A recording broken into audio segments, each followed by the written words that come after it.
You wake up whenever your body's ready. No alarm, no schedule. Nowhere you have to be. You sit up, stretch, and ask yourself one question. What should I do today? Sounds like a vacation, right? But here's the thing. For about 300,000 years, that was just real life.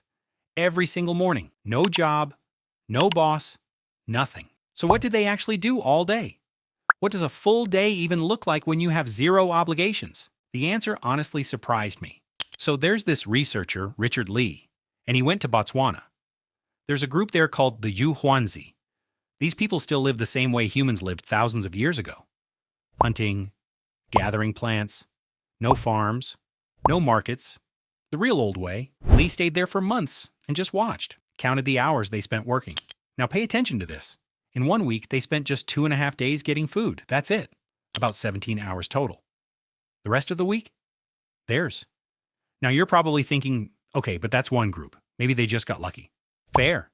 But wait, the Hadza in Tanzania, the Ashe in Paraguay, the Martu in Australia? Completely different places, completely different climates. Every single time, same answer. About 15 to 20 hours a week on survival. How many hours do we work? 40. Sometimes more. And we call that normal. So either they knew something we don't, or we seriously took a wrong turn somewhere. Now someone's going to say, okay, but those are modern people. What do we actually know about ancient humans from thousands of years ago? Great question. And the answer is bones. Scientists compared the skeletons of ancient hunter-gatherers to the first farmers who came after them. The difference is obvious. The farmers were shorter. Teeth full of cavities from eating grain all the time. Backs shot from working in the fields. And they died younger. The people before them? Taller. Stronger bones, healthier teeth. Bodies that held up way better. Their bones are telling us these people weren't grinding themselves down every single day. Rest was actually built into their lives. But here's the part that really got me. If survival was this brutal, desperate struggle, then where did people find the time for anything else? Because the evidence says something completely different. In 1994, a group of people were hiking through southern France and found a cave. Inside were paintings. Horses, lions, a rhino, done with shading and depth. Real artistic technique. How old are these paintings? 30,000 years. Someone went deep into a dark cave, carrying fire, and spent hours and maybe days painting animals on a wall. Not for food, not for shelter, just because it was beautiful. In South Africa, researchers found shells, 100,000 years old, each one carefully drilled through. How far away was the nearest ocean? 20 miles. Someone walked 40 miles just to collect these shells, then came home and drilled a hole through every single one. Why? To wear them. To look good. In Germany, they found a flute, carved from a bird bone, 40,000 years old, 5 holes perfectly placed. Whoever made it understood music, understood sound. These people weren't just surviving, they were actually living. All right, let me walk you through what a real day looked like. You wake up at sunrise. Last night's fire is still going. Someone throws on more wood. You eat some leftover meat, fish, maybe some nuts. Breakfast is slow. No rush. People are just talking. A few people might go hunt or gather, but not every day. If there was a good hunt yesterday and there's still food, you just stay back, sharpen a spear, fix a basket.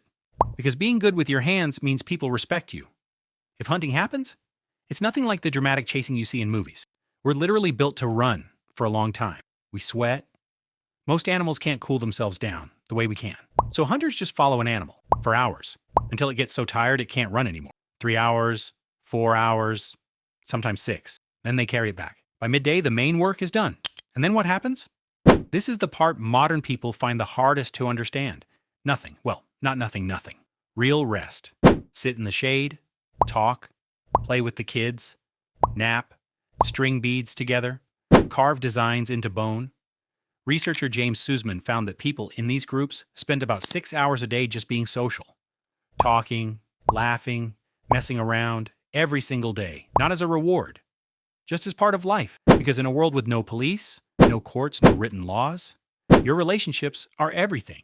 If people don't like you, they won't share food with you when things get hard. Then the sun goes down. And this is the moment. Researcher Polly Wiesner spent years recording conversations around campfires. She noticed a pattern. During the day, practical stuff. Who saw animal tracks? Which plants are ready? Who's not pulling their weight? But at night, About 81% of conversations were stories. Myths about how the world began, tales of ancestors who did impossible things, ghost stories, adventures from faraway places. Wiesner says this is probably where actual human culture started.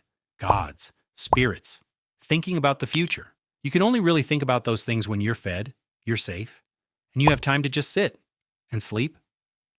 Before electric light, people slept in 2 phases, 4 hours, then naturally wake up, sit in the dark for an hour or two, then sleep again for 4 more hours. Waking up at 2 a.m. wasn't insomnia. That was just Tuesday night. So what happened? About 10,000 years ago, people in the Middle East started planting seeds on purpose, keeping animals in pens. At first it seemed great. More food means more people survive. But here's the trap. More people means you need more food. More food means more farming. Farming means hard, daily work, plowing, planting, weeding, harvesting, storing, protecting. And once you go down that road, there's no going back.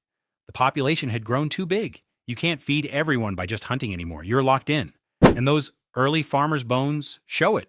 Shorter, weaker, sicker, worse in every way than the people before them. Then came bigger villages, cities, specialists, merchants, soldiers. And eventually someone figured out you could pay people to work for you. And just like that, jobs were born. And that old way of life, the one that worked for 300,000 years, gone. We work about 90,000 hours over a lifetime, 1/3 of all our waking hours. Their afternoons were spent in the shade. Every night they told stories by the fire. They made art, music, jewelry, not as a weekend hobby, just as part of what a normal day looked like. We've moved forward. Medicine, safety, longer lives, that's real. But somewhere we gave something up. We traded afternoons in the shade for office chairs. We traded stories by the fire for scrolling our phones at night. We traded time, real, open, unscheduled time, for productivity. Nobody forced us. It just happened. Slowly, generation after generation. They didn't fight for the right to rest. Rest was just part of the day. We're still the same animal, same brain, same needs. We just forgot that those things used to come first. And maybe that's worth thinking about.